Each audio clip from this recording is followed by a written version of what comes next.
saying, you can't pray. He wasn't saying you have to pray this way. He said, no, you can't pray. He's, in other words, trying to eliminate the free exercise of religion. And you know what happened? Daniel, as usual, he was very obedient to the king's civil laws. He was greatly respectful of the king. He prayed for the king. He was loyal to him. But when it came to the civil power making this religious decree, violating the free exercise clause, so to speak, he opened the windows to his room, as he always did, 3 times a day.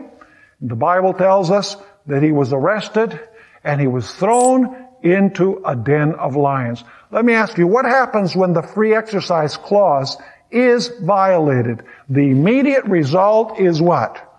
Persecution. That's what happened in the days of Jesus. That's what happened in the Middle Ages. That's what's going to happen at the end of time. This second land beast is going to make an image of the first beast, which means that because the first beast joined church and state, it used the sword of the state, it must mean that this second beast from the earth is also going to use what? Is going to use the sword of the state, because an image is a likeness. This beast that rises from the earth is going to be similar to the beast that dominated during the Middle Ages. And by the way, what was Daniel's only escape? The law of man could not deliver him because the laws of the Medes and Persians could not be changed. So who had to intervene to deliver Daniel? God had to intervene to deliver Daniel from the mouths of the lions. By the way, do you know that neither Nebuchadnezzar nor Darius really understood what God was trying to teach them?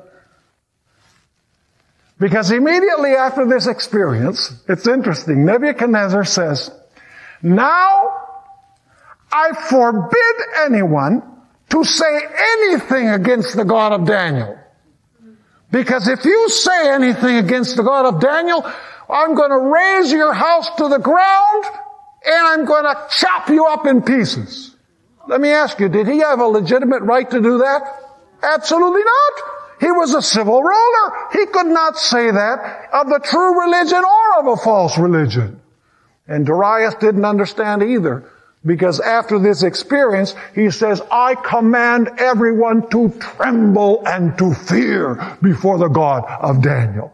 No king can command to tremble and to fear before the God of anyone, because the government has been placed to govern in civil matters, not in religious matters. Are you understanding the picture that we're talking about here?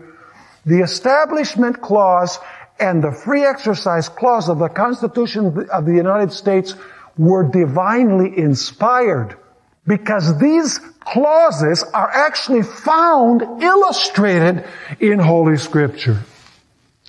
Somebody might say, Pastor Bor, do you really think that it's possible in the end time that such a scenario is going to take place? That the United States of America, this beast that rises from the earth, which we clearly identified last time from the Bible, that it would violate the Free Exercise Clause and the Establishment Clauses of the Constitution of the United States?